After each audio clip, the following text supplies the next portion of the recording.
So Henry Ratazik, thank you very much for being with us. I really appreciate it. Thank you for inviting me on. You've actually come in from Niagara County, where you used to be GOP chairman.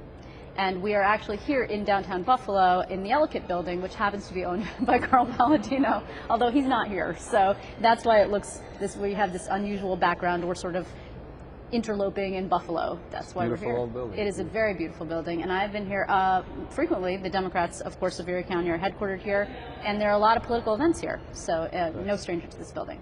You are, of course, have been watching this race, and you have an unusual view of it because it's from Niagara County, so a lot of people aren't seeing that. What does it look like for you? What I've seen, especially in the last week, is a very good ground operation by the Corwin campaign. I was up at the headquarters on Saturday and Sunday. I was actually out in the street with a lot of people at doors this past weekend just to catch the mood of what's going on out there. And again, they have a very strong operation actually getting to the doors, and you can start to feel that people obviously want this election to come to a close, but you can see Jane Corwin finishing strong as well. Now, actually, there's about 1,000 absentee ballots that went out in Niagara County. That's the second highest number. The first highest number is here in Erie County, about 2,200. What does that mean when you see that high of a number of absentee ballots go out? That's showing some real interest in the race. I think even more important than that is the number that have been returned. Right. In Niagara County, there's already been 700 returned out of 1,000, which is an extremely high rate. Yeah. Typically, it's maybe 50% in some of these districts. And again, they have a couple more days to still get them in. So shows some real interest in the race. Now, this is obviously, I mean, for folks who are not really down in it in terms of details, this is something that campaigns do. They actually touch voters who don't have the opportunity to go out and vote, and they get them an absentee ballot. Yeah. They make sure that they get them. It's a very, very important part of turnout operation. Right, Make sure that you touch these people, let them know that they can vote if they're out of town or at work during the poll times. And it's extremely important that the campaigns that don't do it at their peril. Yeah, because in special elections, it often comes down to the wire, right? That's correct. So here's the thing. There's about 6,400 pieces of paper out there. Do you expect that this could come to a point where we won't know who wins? I do. You do? I do. I think this is going to be a close race, and I think, I know there's been an order already signed by a local judge. Yep. And so we'll see. I hope it doesn't come down to that, but the way it's looking is it's going to be a close race. You know, this is a little bit of a shorthand, but some of the people who get absentees are students, of course, and the elderly who are not able to get out and vote. Students trend Democratic, and the elderly trend a little bit Republican. So generally, don't those absentees sort of hew to the machine tally? They typically do. They typically do. The Mark Grisanti race this past year, it was just a little bit of a deviation, but for the most part, they trend the way the ballots went at the polls. Yeah, and also, you know, this is a very unusual part of the state. I mean, I think that you're talking about a city, obviously, that people expect of Buffalo. People expect that it's very Democratic, but they, you know, elected a guy, Mark Grisanti, who happens to be a Democrat turned Republican. So you really never know. People are pretty independent-minded out here. They are. They will cross over. Gotta give them the reason to vote for you. But that's the problem, isn't it? Because if the independents, who are often those swing voters, who were liking Jack Davis, don't go for Jane Corwin, isn't that a problem for her? It is a problem, and Davis has been a problem throughout the whole election. I mean, anytime you have a gentleman who's willing to spend $3 million of his own money, it becomes a complicated race, and that's what happened here. So what are you going to be looking for in terms of seeing those returns come in?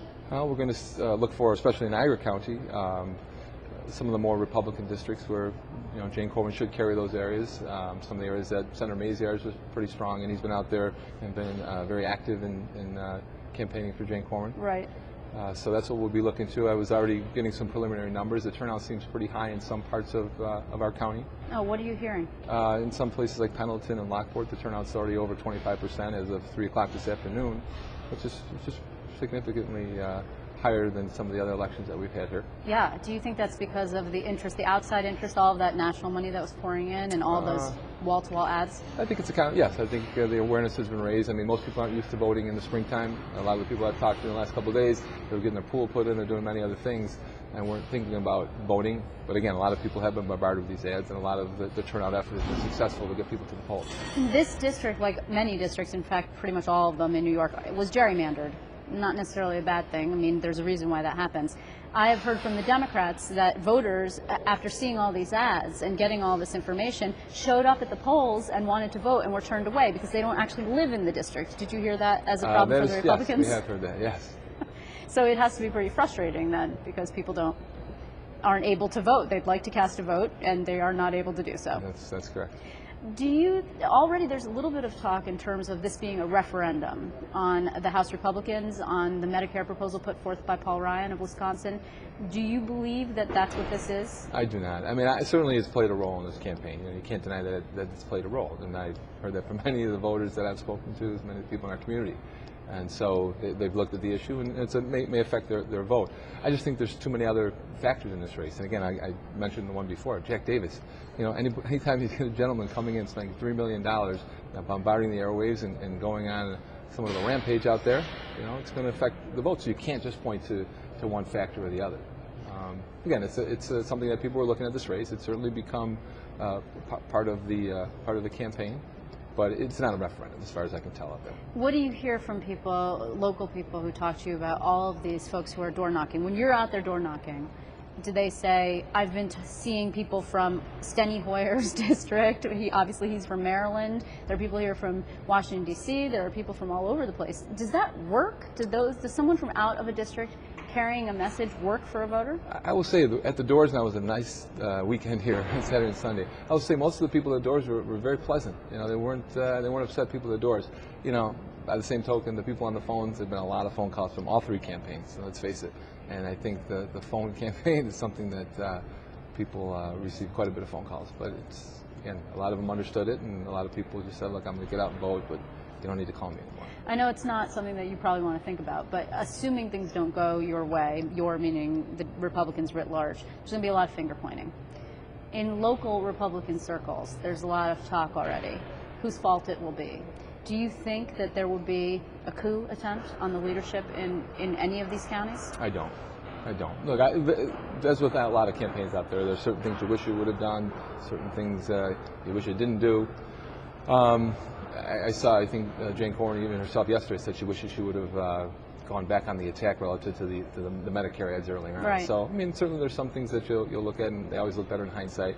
I do not expect any shakeup relative to any of the political hierarchy in Western New York. I was surprised, actually, to see her say that, because it was a rare, unscripted, and really real moment for a candidate in the final moments of a campaign. You don't usually hear a candidate say, I wish I could have. Generally, what you hear is them saying, I did everything I can, I believe I'm going to win. So it was unusually relentless, the attack on her for Medicare.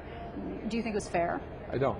I think she took a courageous position. I think something has to be done relative to this. I think, you have to have an adult conversation about this topic. It's extremely important. I think it was certainly, again, I understand politics. I've been involved in a lot of races. It's a very tough business. And again, I wish maybe that was explained a little better. But I do give Jane credit. She's a very sincere, very genuine person. So it doesn't surprise me that she would have brought this up at this point in the campaign. There are two areas that we've been told that we have to watch, and that is Amherst and Greece. Amherst obviously being more in this neck of the woods, Greece being closer to Rochester. So will you be also looking at those counties and what needs to happen there? Or those municipalities, and what needs to happen there? Yes, I will definitely be looking at that.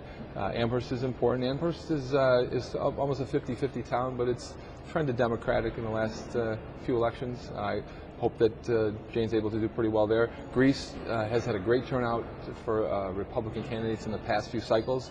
I'm hopeful that they can continue to carry that.